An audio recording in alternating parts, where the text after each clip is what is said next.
We're going to talk to Charlie of Five Finger Death Punch. So excited to have him on board. Let's see what's going on. Yeah. Can you watch for questions? Cool. What's What's up, up man? there? How's it going? Good. How are you? Yeah, I'm good. Cool, man. So you probably don't know me. I'm Ed. I own a drum store in Vista, California, right by San Diego. Love your style. Love your music. Just want to say hello. Oh, thanks, man. Yeah, how you doing? Good. Good. So, Yeah, good. can you tell us how you started playing drums? I guess we'll kind of get into it. Yeah, I started playing drums when I was 2. My uncle was a drummer, and so he bought me a drum set for I think it was my second birthday. So I just kind of been playing ever since, and had a little musical family that was always bringing me to shows and all the like hair metal bands and the arena shows and stuff. So Yeah. started playing when I was young and just kind of always been there.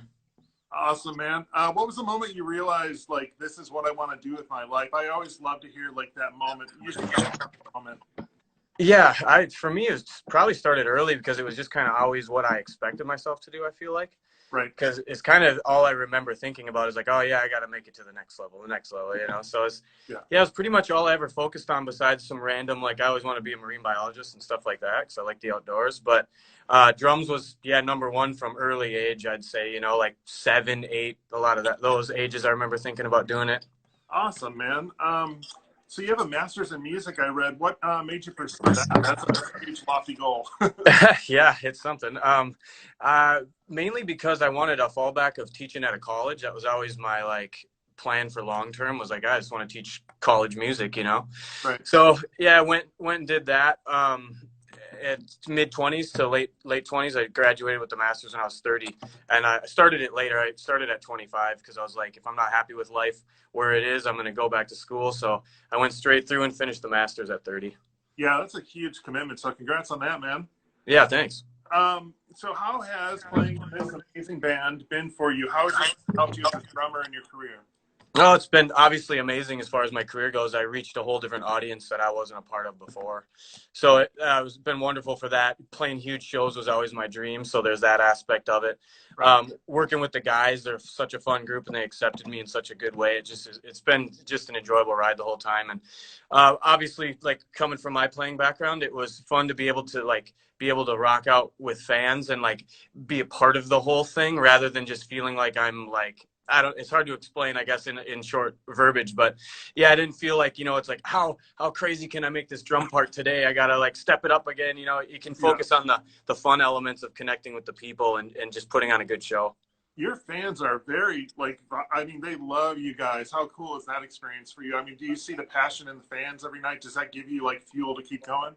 Oh yeah, it's honestly amazing. That's been the biggest, I would say, like to actually see such a diehard fan base and then now to be a part of it and like feel that energy it's been wild because it's something you can't experience until you actually experience it, sort of thing. And so it's been unbelievable. It keeps you going. Like when the tours feel long, you're like, well, at least I get to go rip on a big show tonight and have some fun. So that's the number one thing for me. And the fans have accepted me like with open arms, which was great because you never know how that's going to be when there's a band that's so established and a new guy walks in, but they couldn't have been better.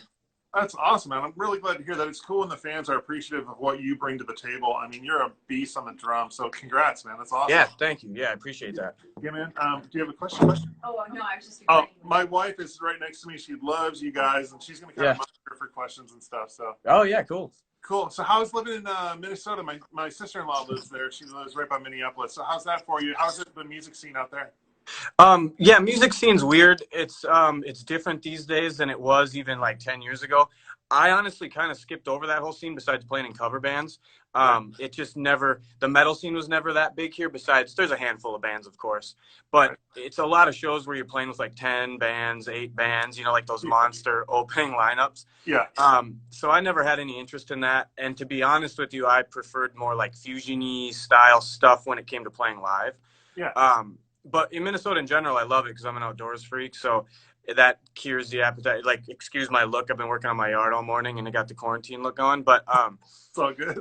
Yeah, it's nice with the season changes and stuff. The winters just drag on a little, but it's a good time at that point to like focus on other things, which kind of is good because you don't have that urge to go outside and play in the 75-degree weather. Yeah, for sure, man. So what's one of your heroes in life that you think really inspire you? I'd love to hear inspirations of people. What inspires you every day?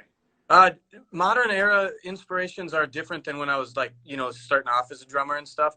When I was younger, it was a mix of drummers. It was like drummers that I was fans of the music of, and or then drummers that are just so crazy that like like Yeah, the Dave Weckels and like the Thomas Langs, Marco Minimans, Virgil Donatis, and a lot of them I would listen to them more for the drumming, whereas then the like Neil Peart's, Mike Portnoy, those guys, and Danny Carey, those were more for the music and the drums. And so right. modern era me is more into guys like I'm inspired by guys like Devin Townsend, like certain leader guys who are just like true artists in whatever kind of instruments they play.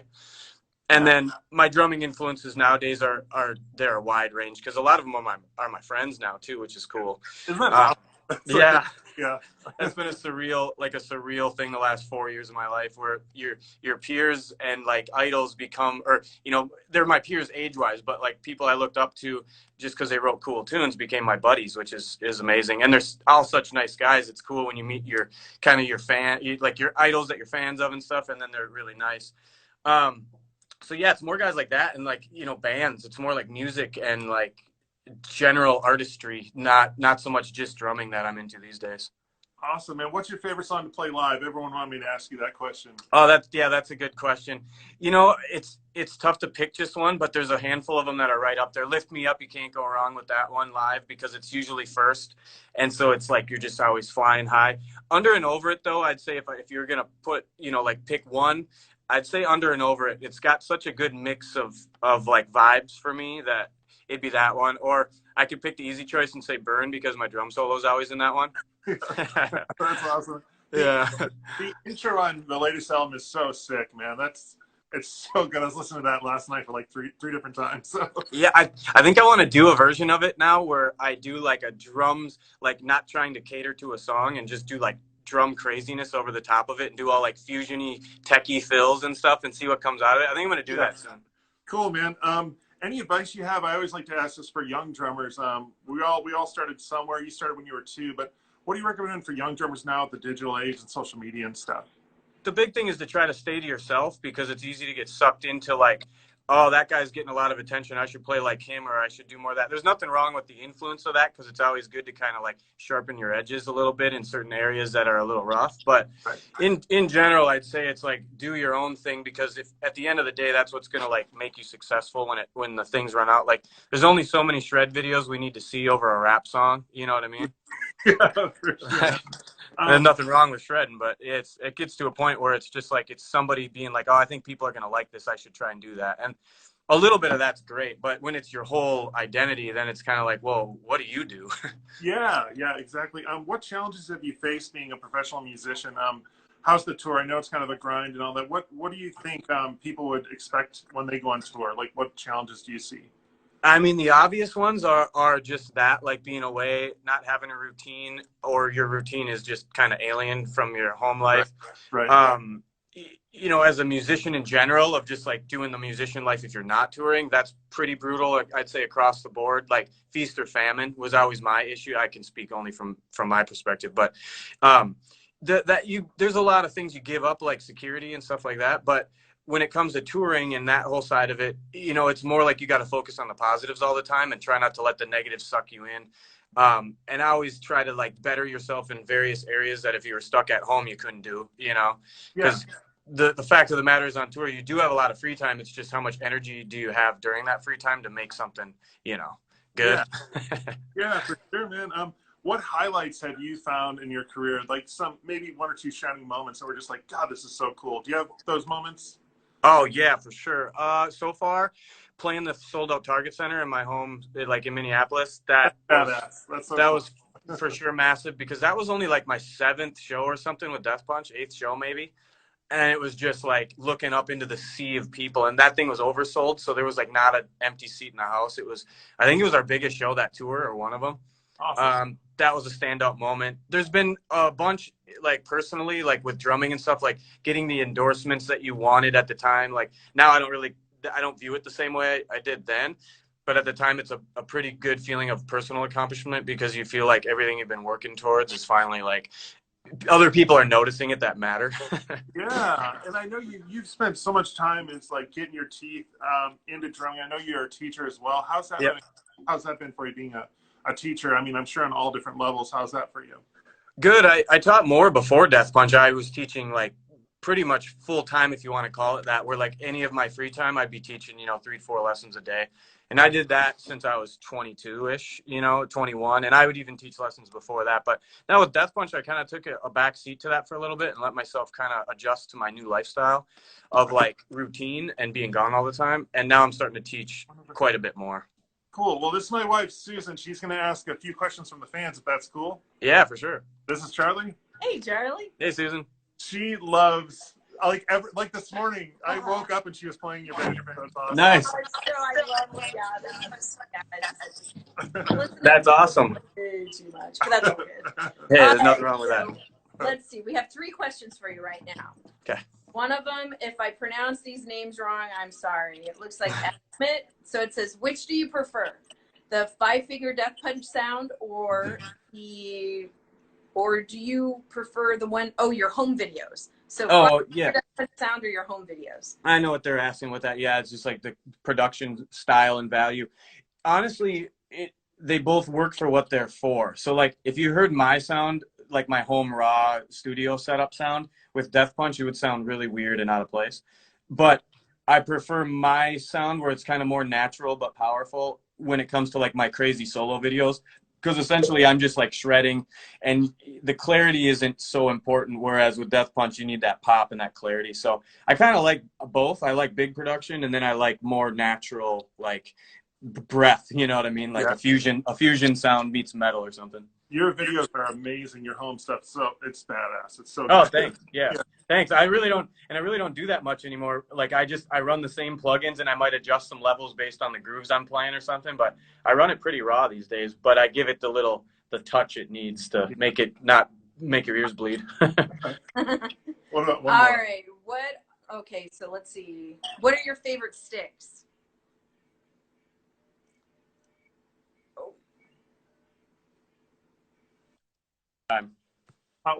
What are your favorite sticks? At home is pretty much the ProMark like 5B longs is what I play live. I'll get that one out of the way first. So I play the ProMark 5B longs on tour all the time. It's the only stick I play. At home I kind of mix it up. Like these, I got like the fire grains and stuff, which like they look like they're burned because they are.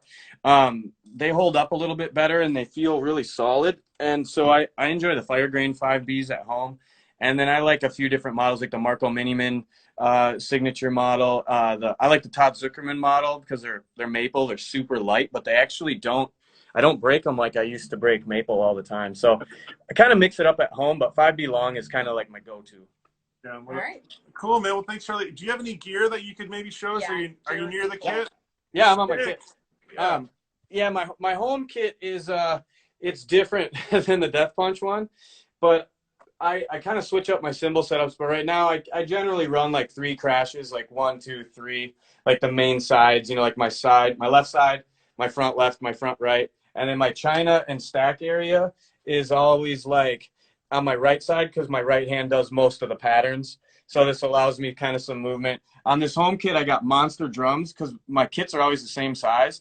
So I went with this home kit, I went bigger. I went like Bonham style with a 24-16 kick and then 18 by 16 floor tom, 16 by 16 floor tom, and then a 12 by 9 rack. And then I got a Pearl, this is the Sensatone brass on my left is my side snare. I kind of crank it up. 6 snare. And then my beast, if you can see it here, is it's the VK Drums 14 by 8 bronze Tempest model, the Danny Carey. How much thing. does that weigh? It weighs 45 pounds. That's amazing. Yeah, when you pick it up, you can't fathom it. Like your brain thinks, oh, there's a drum, I'm gonna pick it up, and it's gonna feel like this. And it's so heavy, you think almost like something's wrong. It's so cool, and it sounds unbelievable. I can see like, is the snare stand still attached? What's going on here? You know what I mean? Oh, it's crazy. I give it to my friends when they come over, and every time I do it, I'm like, God, I forgot how heavy this thing was. But then like the Death Punch kit, I can give you like a super brief thing of that. Yeah, sure. I have the 8-inch drum at home because it never made the kit, but that kit consists of like 2 big gong bass drums behind me, on the right and left side. And those are 20-inch gongs. And then it's 10, 12, 13 racks. And then on my right, I use the 14 and the 16-inch floor toms. And then on my left, I use the 18-inch floor tom. And then I have a side snare on that kit that's like a big 14x8 aluminum that we tune way down. And I hit it for like big moments of like coming down, like when there's like a bat and then you go into something. I don't use it much though. It sounds crazy live though. It's like it's got bass. It's weird. It's cool. But yeah, that's pretty much that kit. And then I run like 4 crashes where you'd expect them to be, like left, front, right, right.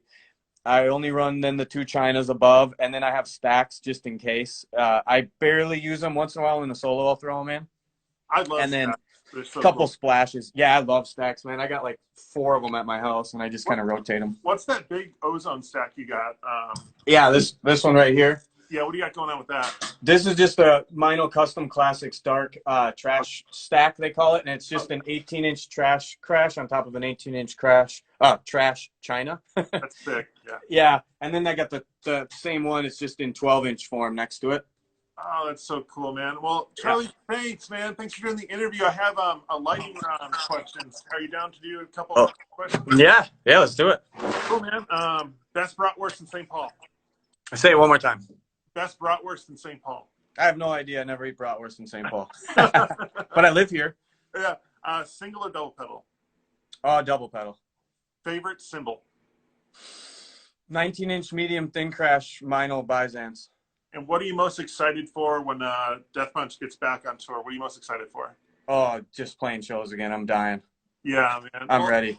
It was so great meeting you and talking to you. And next time you're in San Diego, you're actually in San Diego. We're gonna get tickets, but it was done. But yeah, next time you're around, man, we'll definitely go and see you and say hi. Awesome. Yeah, hit me up. We'll meet up in person too. We'll have some fun. Oh, that'd be great. Hey, thanks, man. Thank you, sir. No problem, man. You take it easy. All right, bye. All right, see ya.